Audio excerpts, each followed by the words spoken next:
I'm trying to putt here. Would you mind? Oh, my elbow. Oh, my elbow. You got it from playing golf? I got mine from playing tennis. Yeah, so whether you actually have golfers or tennis elbow pain, it's normally not actually caused by performing in these activities. Only about 10% of cases really are. Oftentimes, elbow pain is after repetitive movement, doing it all the time, or an increase in stress on those joints. Right. So it's like, what is it, Weekend Warrior, where you're doing something with your wrist that you haven't done for a long time.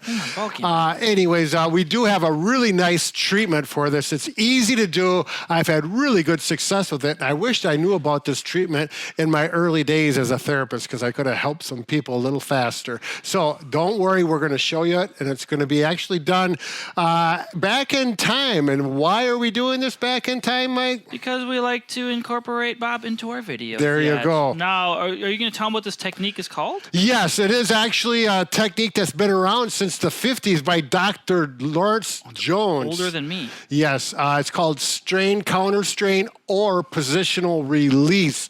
There's a reason why it's called that, and you'll see and explain out clearly in the video. So why reinvent the wheel? We have a stellar demonstration by Bob was there doing it, and we all work together. So can we, oh, wait. You need your transportation. Yes, we need to, and so hold on. I'm gonna stay here. We're going to jump into the TARDIS to go back in time. You're going to fall over, too. Don't worry about it. I got this down pat now.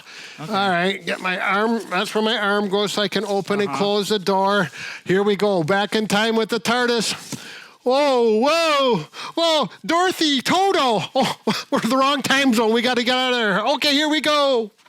Bob and Brad, the two most famous physical therapists on the internet.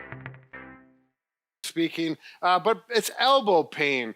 If you fall and you land on concrete, that elbow pain is completely different. Yeah. That you need a cold pack for. Right. What we're talking about is these elbow pains that come from repetitive motion, or you're aggressively go do a task. Like the other weekend, I ran the chainsaw for a couple hours. I hardly ever do that.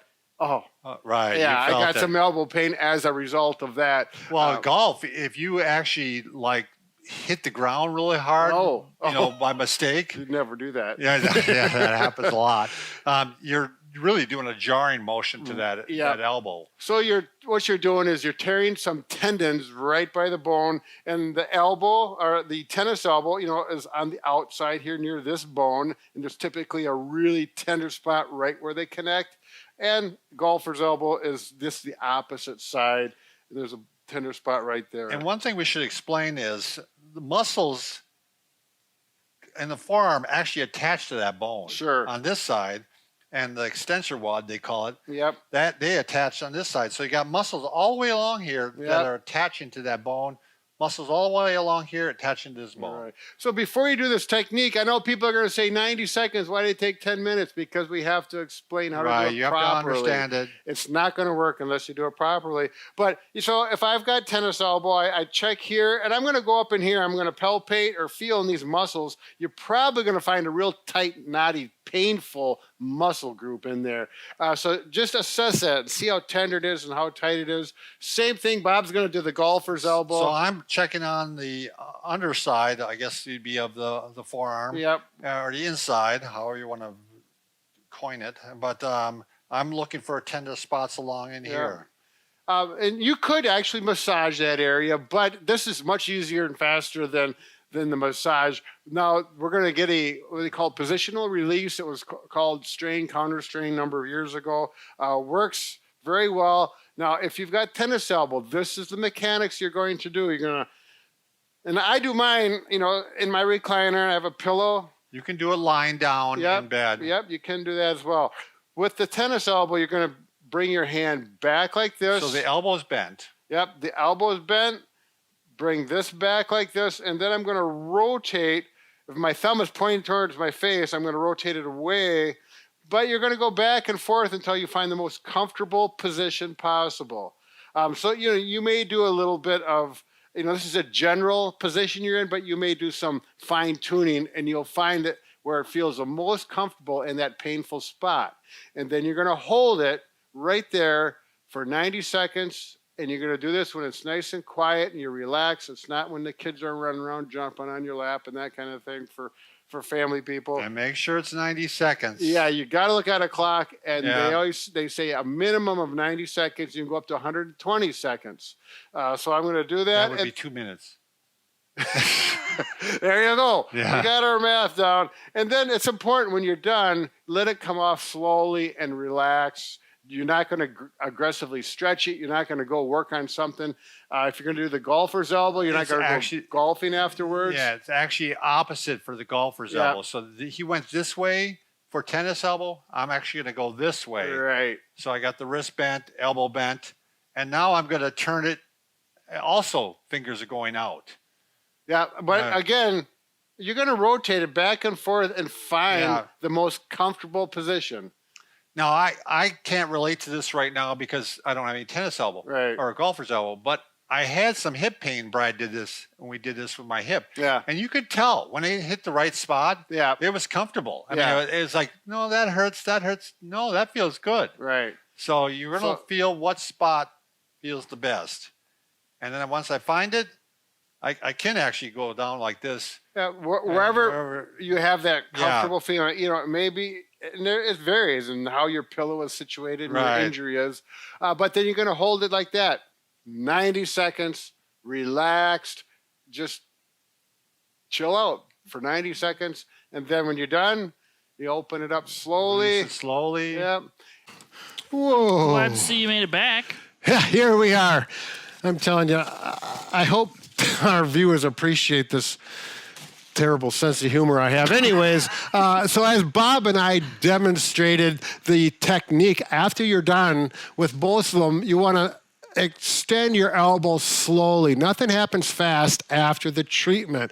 You're not going to go out and do anything aggressive that's going to work your hand, your palm, or your wrist. This is a rest time for it, and it's a good time to actually massage the muscles. Now, on tennis elbows, the black dot is a point where the most tenderness is. The muscle belly is in front of it. Mike's showing here on the elbow, the most tender spot here at this bone, the medial epicondylitis. Yep. That's the technical term, but the muscle belly is in here. So Mike has the round ball on his massage gun. If you want to use a massage gun, you certainly can't just massage it gently with your hands. But if you happen to have a massage gun with a round ball, save your hands and you can work that. And he's going sideways. Can you show him going straight into it? You can do this, but it might be too tender to do it. But if it feels good going straight in, that's okay as well. Do not go over the tender spot by the bone because you will irritate it. It will hurt. And you might say bad words and maybe say bad words about me. So make sure you do it on the muscle belly. When those muscles are relaxed here on the tennis elbow, it's here, not there where it hurts. Those muscles relax. It allows circulation, takes stress off of the injured area, and allows it to heal much faster. So if you did, in fact, get your injury from tennis elbow or golfing, like the names indicate, you would do this treatment. You do that, but you're certainly not going to play golf or tennis for a few days. What about pickleball? No, Oh, there'll be no pickleball elbow. So you'll know you're hitting the right muscle belly if you're not sure, because I can feel the vibration from the percussion in the tendon up here as well. So it kind of desensitizes the area.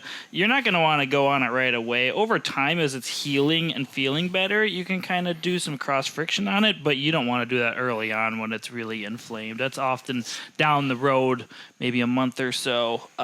You just want to get it to calm down initially. Right. If you don't have a ball head, but you have one of these airhead that's soft, especially if you're using a bigger gun like this, you want something that's not too aggressive. That would work as well. And again, be gentle, work it carefully. 1 to 2 minutes would be good. Again, if you don't have the gun, you can use your thumb or your fingers. And typically the muscle fibers go this way, so you're going to actually go massage across it. And right now, I've got a healthy wrist, but I still have a tight muscle right there. I can feel it. It feels like a knot in there. If I push on it, it's a little uncomfortable. Now, if I do this for about 30 seconds it should start to feel better and relax. If it just hurts more and more the more you work a manual massage or the massage gun, it just means leave it alone. It needs time to relax. Then you could put, a cold pack or a warm pack, whatever your body tolerates the best and gets you to relax. Yeah, this pain often goes away with time, as long as you figure out what is causing it to flare up each time. So whether it's your computer workstation, your job, maybe a hobby you have, just oftentimes repetitive motion, gripping, poor wrist positioning, elbow positioning plays a big role in it. So make sure to look at those things. But we do have another video specifically talking about this. That's right. Stop tennis elbow pain now. 3-minute self-treatment. It gives some other options besides what we just talked about. It is definitely something, but this technique on this video, I was very happy with the results I've got with myself personally as well as patients. Yeah, just give it time. I've had tennis elbow on both elbows before. It kind of sucks for a bit, but it does get better. Did you start playing tennis or are you done? I wasn't doing any of that stuff. I was just weightlifting. Yeah, I don't play it either, and I got it. I like pickleball. Yeah, well. Anyway, we digress. Thanks for watching. There you go. Have a good day. Keep those elbows safe. Bob and Brad, the two most famous physical therapists on the internet.